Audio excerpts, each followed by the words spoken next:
There is a lot of talk about decommunization in Ukraine. But decommunization is not just about renaming streets, demolishing Soviet monuments and building new ones. Decommunization should be much more focused on protecting individual rights and private property. One of the main principles of the Soviet regime, in addition to disrespect for human rights, was total robbery and non-observance of private property rights. In this respect, the communists were close to the German Nazis during the Nazi occupation. The houses and apartments of the murdered Jews and other victims passed to new owners, and after their liberation continued to belong to the Soviet government. A significant part of the housing stock vacated as a result of the Holocaust was transferred to the party nomenklatura and Soviet employees, and in the 1990s it was privatized by new owners. Since gaining independence in 1991, Ukraine has effectively consolidated the results of Nazi and communist looting and has not implemented restitution, the return or financial compensation of lost property to the victims of these regimes and their descendants during the 34 years of Ukrainian independence. Buildings, lands, infrastructure, and works of art taken from their rightful owners by the Soviet regime from 1917 to 1991. And the Nazis in the 1940s have not been returned or at least symbolically compensated.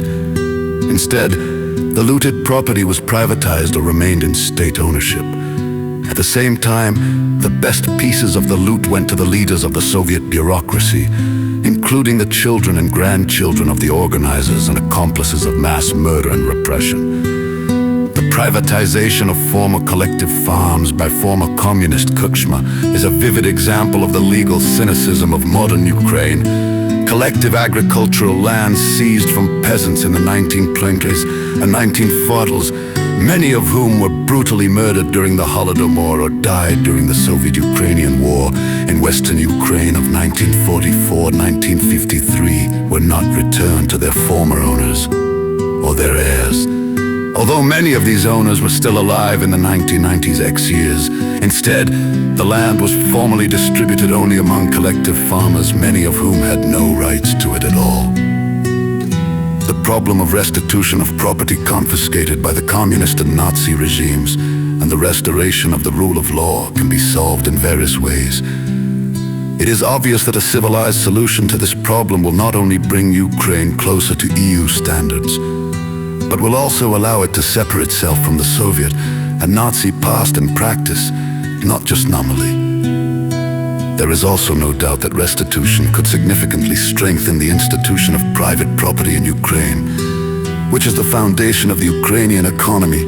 However, none of the ruling leaders wants to look into this issue and considers it criminal and unacceptable, because they are deeply convinced that the war gives Ukraine the right to join the EU without appropriate reforms, and the disproportionate mobilization of human resources will save them from having to deal with it in the future. The plight of the warring nations naturally arouses sympathy from the world community, but this is not a reason to let a terminally ill nation into their home. Come to your senses, all those who have such thoughts.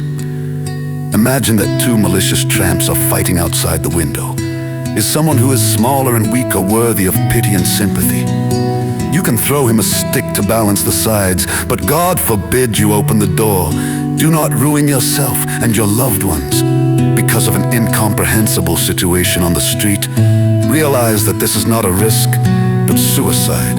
With any further development of events, you will have no chance of survival.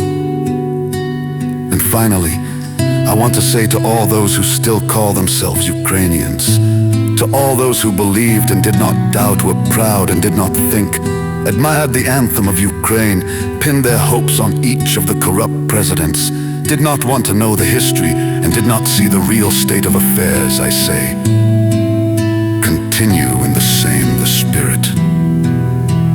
The state needs idiots.